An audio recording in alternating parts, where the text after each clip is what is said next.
저를 성일교회에 보내주신 하나님께 제가 감사하지 않을 수 없습니다. 오랜만에 주일 예배에 밀려오는 감격과 성령의 감동으로 제가 은혜가 됩니다. 야, 이런 주일 예배를 드리는 교회가 있구나. 성일교회 교인들이 복이 있구나. 살아 움직이는 성령의 운행하심으로 충만한 그런 예배의 자리에 내가 참석해 있다는 것에 은혜 끼치러 왔다가 은혜 받고 가게 생겼습니다. 감사하네요. 우리 교회도 보편적으로 은혜로운 교회라고 나름대로는 소문이 났는데 게임이 또 안 되네. 부산에 정말 좋은 교회가 있었군요. 여러분, 성일교회 교인 된 것에 대해서 감사하십니까? 네, 감사하며 살아야 됩니다. 또 3대 목회자로서 좋은 목사님을 하나님이 보내주신 것에 대해서 감사하십시다. 오늘 본문은 파란만장한 인생을 살았던, 그리고 다시 이스라엘의 왕위를 이제 내놓고 생을 마감하는 순간에 왕의 계승자이면서 그의 사랑하는 아들인 솔로몬에게 유언한 내용입니다. 새는 죽을 때 그 울음이 애처롭고 사람은 죽을 때 그 말이 진실하다는 말이 있습니다. 아마 유언이라고 하는 것은 가장 소중하고 이 땅에 꼭 남기고 싶고 부탁하고 싶은 것을 사랑하는 이에게 남기는 말이 유언이지요. 두 가지를 부탁을 합니다. 그 첫째는 내 아들 솔로몬아, 너는 네 아비의 하나님을 잘 알아야 된다. 하나님이 어떤 분이신지를 잘 알아야 돼. 할렐루야. 그리고 두 번째는 온전한 마음과 기쁜 뜻으로 그분을 섬겨라. 네가 그분을 섬기면 너는 그분이 은혜로 높여주고 복된 자가 될 것이고, 네가 마음으로부터 그를 버리면 하나님도 너를 버릴 거야. 하나님이 내게 지금 직접 하라고 하시는 사명이 있다. 너는 하나님의 전을 힘써 세워라. 이 일에 최선을 다하라. 이런 내용의 유언을 하고 그의 생애를 마치게 됩니다. 여러분, 자녀와 그리고 손자와 그 자손들에게 여호와의 신앙을 계대시켜주고 싶은 간절한 마음이 이 유언 속에 담겨 있습니다. 내가 섬기던 하나님을 너도 섬겨야 돼, 그 말이에요. 할렐루야. 네가 섬기는 하나님을 내 자손들에게도 신앙을 계대시켜 주어야 된다. 여호와의 신앙을 자자손손이 계대시켜서 하나님의 은총과 복을 받는 그런 하나님의 백성으로 네가 살아야 돼. 이런 간절한 마음을 담아서 유언을 한 것입니다. 여러분, 성경 가운데 가장 매력적인 인물 한 사람을 꼽으라면 저는 주저하지 않고 다윗을 꼽겠습니다. 저만 다윗을 좋아하는 것이 아니고 이스라엘 사람들도 다 다윗을 좋아해서 다윗의 별을 국기 속에 별을 넣어서 이스라엘의 국기는 다윗의 별이 들어가 있습니다. 그리고 하나님도 다윗이 너무 좋아서 사도행전 13장 22절에 내가 이새의 아들 다윗을 만나니 그때 마음에 합한 자다. 내가 그를 통해 내 뜻을 다 이루리라. 이렇게 말씀하신 걸 보면 다윗이 완벽한 인생은 살지는 못했지만 하나님 앞에 한번 책망도 받고 하나님 실수해서 하나님 앞에 매도 맞은 적이 있지만 비교적으로 하나님 앞에 사랑을 받았고 은혜를 입었고, 그리고 신앙적으로 많은 사람들에게 신앙의 모델이 되기에 충분한 그런 삶을 살았던 사람이 다윗인데, 그가 왕위를 자기 아들 솔로몬에게 계대시키면서 부탁한 내용이라고요. 첫째는 하나님을 알라. 두 번째, 기쁨으로 온전한 마음으로 하나님을 섬겨라. 대충 신앙생활 하지 말고 대충 주의 일 하지 말고 초삼초집 벌초하듯 하지 말고 온전한 마음과 기쁜 뜻으로 네 중심을 다해서, 한마디로 성경에 나오는 대로 마음과 뜻과 성품과 뜻과 목숨을 다해서 하나님을 사랑하고 섬기라. 그러면 하나님이 내게 보상해 주셔. 너를 복 주셔. 너를 높이셔. 아멘 좀 하십시다. 네, 그런 말씀을 하고 있어요. 다윗은 성공적인 인생을 살았습니다. 그는 위대한 정치가입니다. 통일왕국을 세웠고, 그 다음에 백전백승에 백승했던 명사령관 장군입니다. 시도 잘 쓰고 문학도 좋아했던 문학가입니다. 악기도 잘 다루는 음악가였습니다. 신앙적으로는 우리 모두에게 모델이 되기에 충분한 그런 신앙적인 위대한 삶을 살았던 사람이 다윗이지요. 사무엘하 3장 1절을 띄우겠습니다. 같이 한번 읽어보면 좋겠습니다. 사울의 집과 다윗의 집 사이에 전쟁이 오래매 다윗은 점점 강하여 가고 사울의 집은 점점 약하여 가니라 해서요. 다윗의 집과 사울의 집안 사이에 전쟁이 남북으로 갈려져서 이스라엘이 다윗의 손자 르호보암 때에 이스라엘이 분열이 됩니다. 그래서 여로보암이라는 사람이 북왕국 이스라엘을 세웠고 남왕국 유다가 르호보암이 통치하는 시대에 다윗의 후손과 사울의 후손들 사이에 전쟁이 오래 지속됐는데, 은혜롭게도 다윗의 집은 점점 강하여 가고 사울의 집은 점점 약하여 갔다. 이렇게 말씀하고 있어요. 여러분, 음악 오선지에 보면 그 음악 표시 가운데 이렇게 되어 있는 게 있습니다. 이렇게 갈매기로. 그것은 크리센도라 그래요.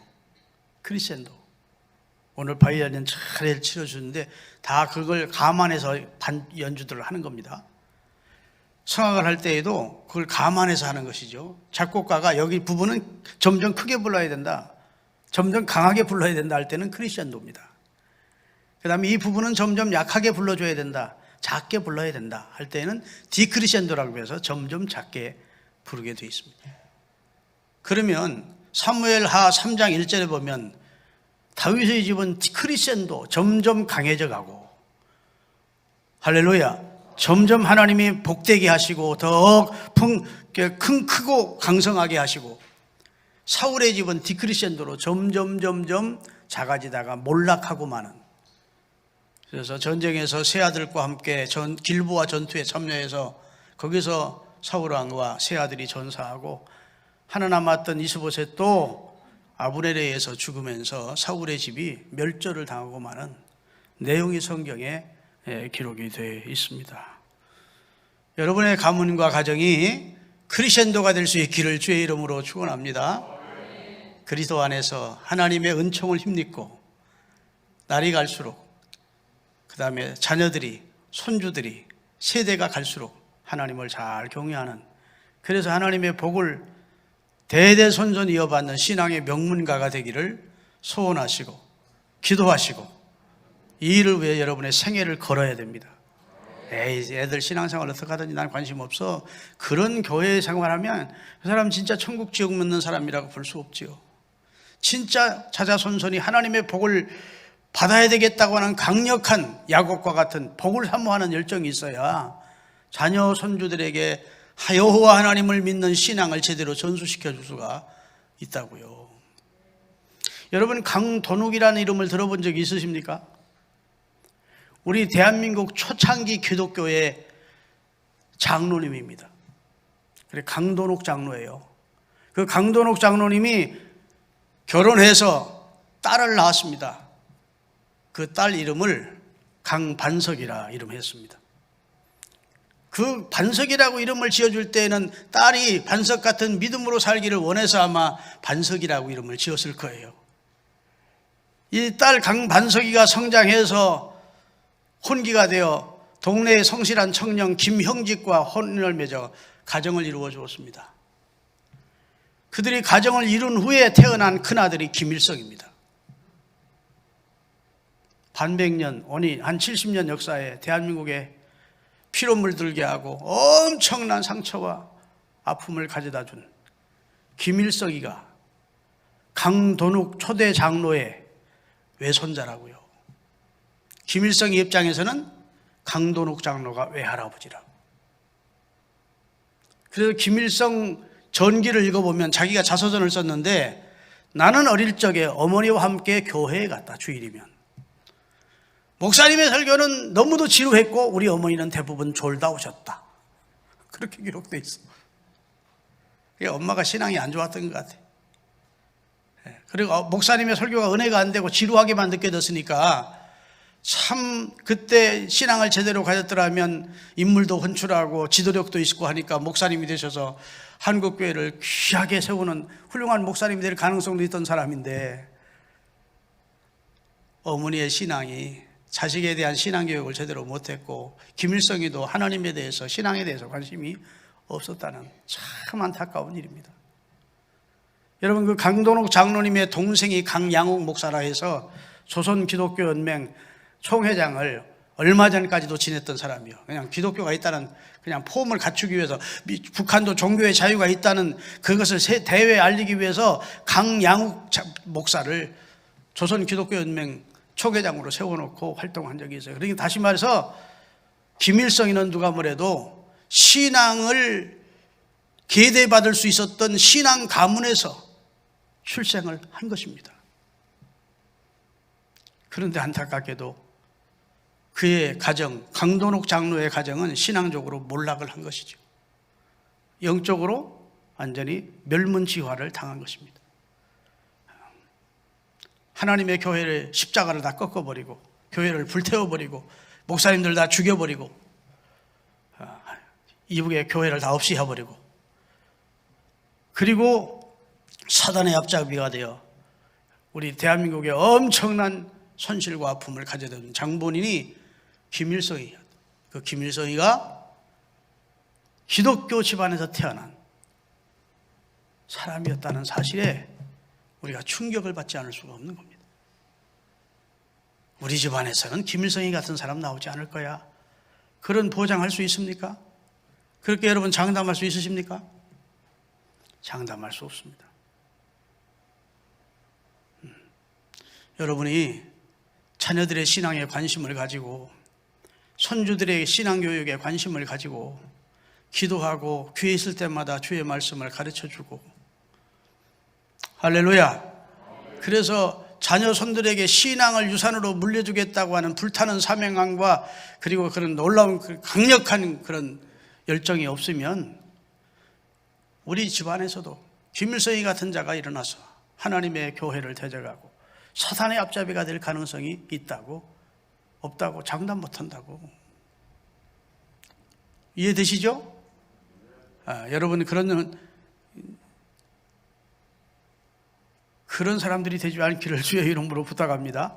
그러나 장담은 못해요. 내가 우리 교인들을 보면서, 자, 우리 교인들의 자녀들이 신앙생활하는 모습을 보면서, 야, 쟤들이 지금은 부모님이 교회 가자 하니까 따라 나오지만, 교회 학교도 중고등부도 청년회도 활동을 하지만, 저 아버지 장로님이 돌아가시면, 저 어머니 권사님이 돌아가시면 저 신앙을 유지하겠나, 그렇게 염려되는 젊은이들이 많이 있어요. 지금은 부모님이 강압적으로 가자 하고 안 가면 뭐 여러 가지로 스트레스를 주니까 어쩔 수 없이 교회를 따라 나와서 교회 프로그램에 동참을 하지만, 부모님이 세상을 떠나고 나서도 부모님의 신앙과 같은 열정을 가지고 하나님을 섬길 수 있을까 하고 걱정이 되는 젊은이들이 많이 있다고요. 그런데 부모님들은 자녀의 신앙에 별 관심이 없어. 그러면 눈에 뻔하지 않습니까? 불을 보듯 뻔하는 것이죠. 그 집은 신앙적으로 점점 몰락해가는 것이고 영적으로 멸문해지어돼 가고 있는 겁니다. 우리가 조나단 에드워드의 가문처럼 우리나라 유길순 박사의 가정처럼 자자손손이 하나님을 경외하면서 나라에도 걸출한 인물들을 내고 영적 교회에도 걸출한 인물들이 태어나고 해서 자녀들, 손들을 통해서 하나님의 영광이 드러나게 하는 그런 가정을 이루고 가계를 이룰 수 있게 되시기를 예수 그리스도의 이름으로 축원합니다. 신명기 6장 1절과 2절 함께 읽겠습니다. 하나님 여호와께서 이스라엘에게 간곡히 부탁한 내용입니다. 이는 곧 너희 하나님 여호와께서 너희에게 가르치라고 명하신 명령과 규례와 법도라.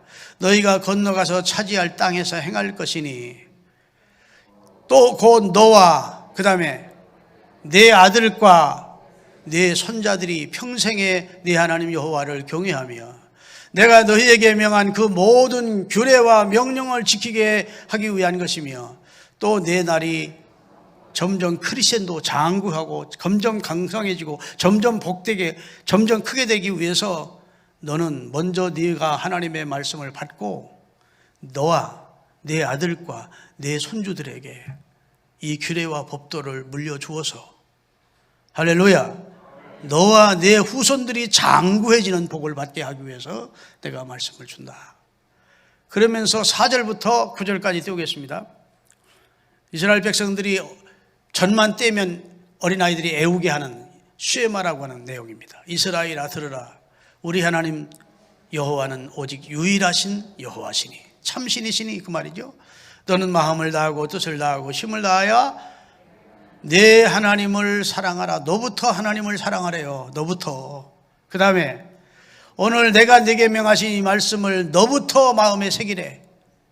여기 말씀을 받는 분들에게 주시는 말씀으로 받으시기를 바랍니다. 나부터 하나님을 사랑하고 나부터 하나님의 말씀을 마음에 새기래. 그리고 내 자녀에게 부지런히 가르치며 집에 앉았을 때든지 길을 갈 때든지 누웠을 때든지 일어날 때든지 말씀을 강론할 거니 네 때에 번 가르치래. 네 때. 네 때가 언제냐? 앉았을 때, 누웠을 때, 길을 갈 때, 행할 때 가르치래. 그럼 언제나 하나님의 말씀을 자녀들에게 귀에 못 씹어시키도록 여호와 하나님의 말씀을 전수해 주라는 겁니다. 아멘 좀 하시면 좋겠네요. 너는 또 그것을 내 손목에 매며 하나님의 말씀대로 사는 손, 그 기호를 하고 미간에 붙여 하나님의 말씀을 늘 묵상하는 삶, 그 다음에 내 집 문선주와 바깥문에 기록하라. 여호와의 말씀으로 도배하라는 말이 아니고 여호와의 말씀을 생활화하는 가정을 만들라 그런 말이에요. 아멘. 여호와의 말씀을 순종하는 손, 여호와의 말씀을 순종하는 발, 여호와의 말씀을 따라가는 몸이 되게 하고 여호와의 말씀을 생활화하는 가정을 만들어라. 그러면 하나님의 복이 자자손손에게 임해서 영적으로 크리스천도의 축복을 너와 내 후손이 받을 거야 라고 하나님께서 말씀해 주신 거예요. 그래서 유대인들은 나라 잃고 2000년 동안 세계에 떠도는 디아스폴라 나그네 백성이 되었어도 나그네 민족이 되었는데도 불구하고 이 말씀을 생명처럼 지켜서 사는 곳마다 회당을 짓고 여호와의 말씀을 자식들에게 손주들에게 계대시켜서 2000 후에 다시 저들이 고토로 돌아가 시온 운동을 통해서 다시 이스라엘 옛날 고토로 하나님의 축복 속에 허락을 받았는데 지금 1948년도에 그들의 문화가 그들의 음식이 그들의 의복이 그들의 삶이 똑같더라는 겁니다. 아멘. 전혀 이질 차이가 없더라는 거예요. 지금 뭐 쌍둥이도 세대 차이가 안 난다는 시대인데 2000년을 흩어져 각 나라에 흩어져 살았는데 하나님의 말씀대로 자식들에게 문화와 전통과 성경을 가르쳤더니 2000년 후에 그들이 이스라엘 땅으로 모여서 이스라엘 나라가 회복이 됐을 때 저들의 문화 차이가 없었다는 겁니다. 신앙적으로 동질성을 가지고 있었다는 걸. 할렐루야. 그래서 여러분들 들으셨겠지만 노벨상의 33%를 유대인이 타는 겁니다. 교육하면 유대인의 몬테소리 교육을 최고로 치는 것 아닙니까? 사랑하는 여러분, 하나님의 말씀대로 살면 잘 될 수밖에 없어요. 하나님의 말씀대로 살면 종로로 가서 하나님의 복을 받을 수밖에 없다고. 하나님이 우리를 상대로 사기치시겠습니까? 오직 하면 우리를 얼마나 사랑했으면 그 아들을 희생시켜서 죄와 사망에서 우리를 구원해 주신 고마우신 하나님인데 그 하나님의 말씀은 내게 약이 된다고. 내가 내게 전하는 말은 평안과 축복이고 소망이 되는 말씀이래. 그러니까 여러분, 하나님의 말씀을 여러분부터 우선 사랑하고 여러분부터 마음에 새기고, 할렐루야, 자녀와 손주들과 권속들에게 그 말씀을 가르쳐서 자자손손이 하나님의 신앙을 이어받도록 신앙의 명문가가 되기를 위해서 불철주야 기도하시는 여러분들이 되시기를 바랍니다. 자식들이 신앙생활을 그냥 엉터리로 하는데도 불구하고 관심이 없어. 애들 공부만 시키려고 그래. 세속적인 공부. 공부가 제일이 아니에요. 여러분은 예레미야 애가 2장을 띄우겠습니다. 거기 보면 아주 우리에게 충격적인 말씀을 하나님이 예레미야를 통해서 우리에게 하십니다. 예레미야 2장. 자, 그들의 마음이 주를 향하여 부르짖기를 딸 시온의 성벽아 너는 밤낮으로 눈물을 강물처럼 흘릴지어다. 뭘 흘리래요? 눈물을 흘리래. 스스로 쉬지 말고 내 눈동자로 쉬게 하지 말지어다. 그 다음에 초저녁에 일어나 부르짖을지어다. 내 마음 주의 얼굴 앞에 물속도 탈지어다. 각 길 어귀에서 영적으로 주려 기진한 내 어린 자녀들을 위하여 그들의 생명을 위하여 주를 향하여 손을 들지어다. 네 자녀들의 영적 실상을 아느냐는 겁니다. 네 자녀들이 영적으로 질식해서 죽어가고 있는데, 하나님을 떠나고 있는데, 그리스도를 등 뒤에 두고 있는데, 세속에 지금 급속히 빨려 들어가고 있는데, 멸망을 향해 치닫고 있는데, 너만 와서 예수 믿으리고 너만 구원받는다? 있을 수 없다는 겁니다. 네 눈을 붙이지 말래. 잠자지 말고 눈에서 눈물을 강물처럼 흘러 쏟아야 된대. 초저녁에 TV 앞에 있지 말고 하나님의 전에 나와서 내 어린 질식해 죽어가는 내 어린 영혼들의, 자식들의 영혼을 위하여 눈물을 쏟으라고. 임박한 하나님의 진노와 심판이 임하고 있는데도 불구하고 알지 못하는, 시대를 분별하지 못하고 그 다음에 영적인 상황을 전혀 의식하지 못하고 있는 내 어린 자녀들을 위하여 눈물을 강물처럼 흘리면서 기도를 해야 된다고. 이렇게 하나님이 보내주시고 있는 겁니다. 이 말씀이 여러분에게 도전이 될 수 있기를 바랍니다. 나 혼자 신앙생활 잘해서 하나님 앞에 가면 책망받겠구나. 여러분, 하나님 앞에서 자식은 여호와의 주신 기업인데 그 자식에게 신앙을 전수해 주는 것이 부모의 첫째 사명인데, 내 선교 대상이 1차가 내 자식들이고 가족이라고. 근데 내 자식들 구원 못 해놓고 선교사 파송하고 돈 아무리 보내줘도 하나님이 그걸 기뻐하시겠습니까? 말씀 맡은 자의 사명을 잘 감당하셔야 돼요. 부모는 하나님의 말씀을 맡은 자야. 아멘들 안 하세요? 여호와 하나님의 말씀을 맡은 자니까 우리가 말씀 맡은 자의 사명을 가지고 영적 아버지로서, 신앙을 지도해야 되는 영적 아버지로서 자녀들에게 그리고 자손들에게 신앙을 계대해 주는 일에 게을리하지 않기를 예수 그리스도의 이름으로 축원합니다. 구약의 유대인들은, 그리고 유대교는 주님의 말씀을 생명처럼 붙들고 자자손손에게 신앙을 전수해 주었는데, 신약교회는 하나님 잘 믿고 복받고 나서 번영하고 나서는 하나님을 스스로 떠나서, 기독교가 들어간 지 300-400년 되고 나면 다 교회가 문을 닫고 점점 초라해지고. 그게 왜냐? 자녀손들에게 유대인들처럼 신앙을 물려주는 일을 생명 걸고 하지 않았다는 증거입니다. 사람이 이상해서요, 어려울 때는 하나님 찾고 좀 편안해지면 하나님을 등집니다.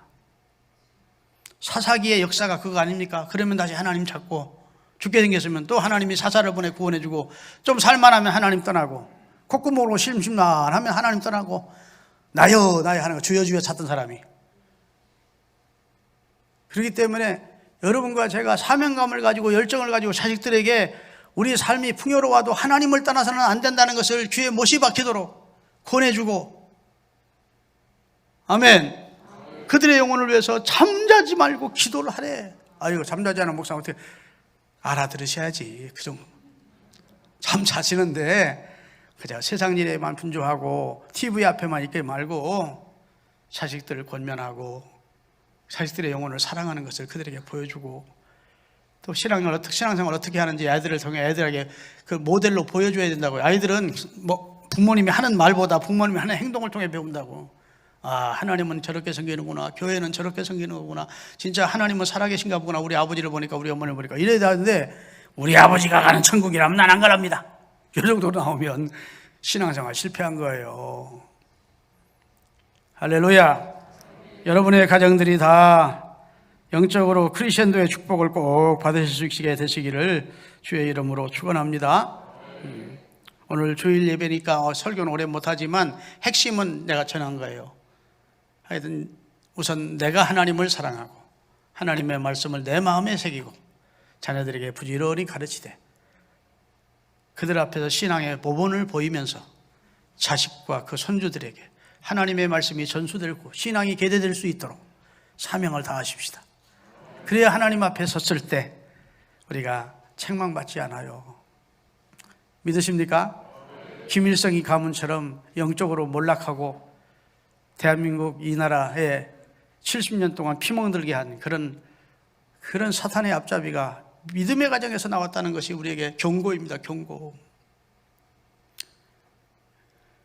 여러분, 성경 창세기 18장 18절 19절을 보겠습니다. 하나님이 아브라함을 선택하면서 부탁하는 것이 있습니다. 그리고 하나님의 뜻을 알려주십니다. 내가 그로 18절부터 아브라함은 강대한 나라가 되고 천하 만민은 그로 말미암아 복을 받게 될 것이 아니냐. 내가 아브라함으로 그 자식과 권속에게 그에게 속한 모든 후손들에게 명하여 여호와의 도를 지켜 공의와 정의를 행하게 하려고 그를 택하였나니 이는 나 여호와가 아브라함에게 대하여 말한 일을 이루려 함이니라. 아브라함을 통해서 메시아를 보내시고 천하 인류를 구원하고 있는 일을 이루시려면 아브라함에게 주신 하나님의 말씀이 자자손손에게 전수되어야 그때 그리스도를 보내고 아, 말씀하셨던 분이 오셨네 하고 그리스도를 영접하는 자가 생길 것이고, 할렐루야. 그를 통해 천하 만민이 구원 얻는 역사를 이루어가기 위해서는 어느 시대나 말씀이 끊기면 안 된다는 겁니다. 계속 그 말씀이 자자손손에게 전수가 되어야, 그래야 내가 내 아들 그리스도를 통해서 아브라함의 후손 중에 그리스도를 통해 인류를 구원할 뜻이 이루어지게 할 수 있게 하나님의 말씀을 받은 자는 그 아들에게, 그 손주에게 꼭 전수할 것을 유대인들에게 하나님이 신신 부탁한 거예요. 그래 유대인들은 3대가 신앙생활을 같이 하는데, 할아버지가 성전에 가서 회당에 가서 기도할 때, 새벽 기도할 때 이렇게 하면 그 아버지가 뒤에서 똑같이 이렇게 기도하고 손주도 그 뒤에서 이렇게 기도합니다. 할아버지가 엎드려 기도하면 아들도 뒤에서 엎드려 기도하고 손주도 뒤에서 엎드려 기도하고. 그래서 유대인들은 수백 년이 지나도 세대 차이가 안 나는 거예요. 믿습니까? 자, 하나님을 아십시다. 하나님이 어떤 분인지를 알아야 돼요. 그래서 성경에 하나님을 알라고 하는 말은 야다란 말인데, 알다란 말은 영생은 곧 유일하신 하나님과 그의 보내신 자를 아는 것이 영생을 얻는 비결입니다. 너는 여호와를 힘써 알라 그랬습니다. 하나님의 선하심을 맛보아 알지어다. 여기 알다란 말은 부부가 경험으로 아는 것처럼 체험적으로 아는 걸 말합니다. 여러분, 하나님의 선하심을 맛보아 아시고, 아, 하나님은 이런 좋으신 분이구나, 이렇게 날 사랑하시는구나, 이렇게 신실하신 분이구나, 말씀하시면 이루어주시는 분이구나, 하나님의 약속은 성취되는구나, 이렇게 하나님에 대한 확실한 지식과 알미 있어야, 그래야 자식들에게도 이 하나님을 전해주고 싶고 손주들에게도 전해주고 싶은 마음이 들지 않겠습니까? 다윗은 하나님을 사랑은 했지만 하나님의 법을 몰라서 한 번 어려움을 겪은 적이 있어요. 여호와의 법궤를 옮기는데 웃사라는 자가 그 법궤가 흔들림으로 만졌다가 거기서 즉사하는 사건이 일어났다고. 그래서 너무 불길하고 너무 이게 안 좋을 것 같아서 그 여호와의 법궤를 오벳 에돔의 집으로 옮겼다고요. 자, 성경 좀 보겠습니다. 사무엘하 6장 10절 11절. 다윗이 여호와의 궤를 옮겨 다윗성으로 메어가기를 즐겨하지 아니하고 베레스 우사라고 하는 지명이 생길 만큼 우사가 순식간에 하나님의 침으로 죽었어요. 그러니까 아유 안 되겠다. 그리고 가드 사람 오벳 에돔의 집으로 메어갔다는 거예요. 그 다음에 여호와의 교회가 가드 사람 오벳 에돔의 집에 석 달을 있었는데 여호와께서 오벳 에돔과 그의 온 집에 복을 주시니라. 아멘. 여러분 추측할 수 있잖아요. 복궤가 오벳 에돔의 집으로 옮겨올 때, 그리고 자기 집에 모셨을 때 오벳 에돔이 두렵고 떨리는 마음이 있었을 것입니다. 가족 회의를 했을 것입니다. 자식들과 손주들을 모아놓고, 야, 이건 여호와의 복궤야. 여호와의 임재의 상징이다. 이걸 옮기다가 함부로 다루어서 오늘 웃사라는 사람이 죽었어. 우리가 여호와의 복궤를 모신 영광스러운 집이 됐다. 여호와의 복궤를 모신 가족들처럼 살자. 그리고 하나님을 두려워하고 하나님의 말씀을 순종하면서 석 달 동안 여호와의 교회를 모신 하나님의 사람답게 살았더니 그 석 달 짧은 시일인데 하나님이 그와 그의 집에 복을 주셨대요.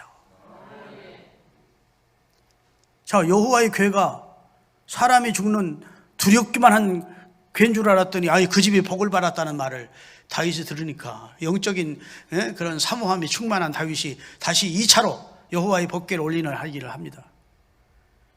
우리가 왜 잘못했는지를 알아봤다고 환경학자들에게. 그랬더니 여호와의 복궤는 영혼 없는 짐승의 우마차에 실려가지고 옮겨지는 것이 아니라는 거예요. 성경에. 성경에 여호와의 성별된 제사장들이 어깨에 메고 하나님을 가장 두렵고 떨림으로 섬기고 거룩한 삶을 사는 여호와의 제사장들이 어깨에 메고 옮겨야 되는 것입니다 라고. 그냐? 다시 거국적인 여호와 복궤를 옮기는 2차 행사를 하는데 온 백성들이 다 참여하도록 거국적인 행사를 하고 찬양대를 앞세우고 하나님 앞에 속죄제와 번제를 드리고 여호와의 궤를 제사장들이 메고 다윗성으로 들어올 때 다윗이 너무 좋아서 막 춤을 덩실덩실 췄는데 이스라엘의 옷은 이렇게 둘둘 말아 입는 옷이거든요. 이게 다 훌렁 내려가서 어디가 보였다고? 하체가 다 드러났대. 그만큼 다윗이 체면불구하고 여호와의 복궤가 다윗성으로 들어오는 것을 기뻐했다는 겁니다. 자, 이 사건을 염두에 두고 아마 솔로몬에게 유언을 했을 거예요. 너는 네 아비의 하나님을 잘 알아야 된다. 다윗은 하나님의 법을 몰라서, 내가 하나님을 사랑하긴 했지만 하나님을 믿기는 믿기를 끝내라고 그러네. 믿기는 했지만 하나님의 법을 몰라서 내가 한번 곤경에 처한 적이 있다. 너는 하나님을 섬길 때 하나님이 어떤 분인지 하나님의 법을 잘 알고 섬기라. 그리고 기쁘게 섬기라. 아멘. 네, 기도하겠습니다.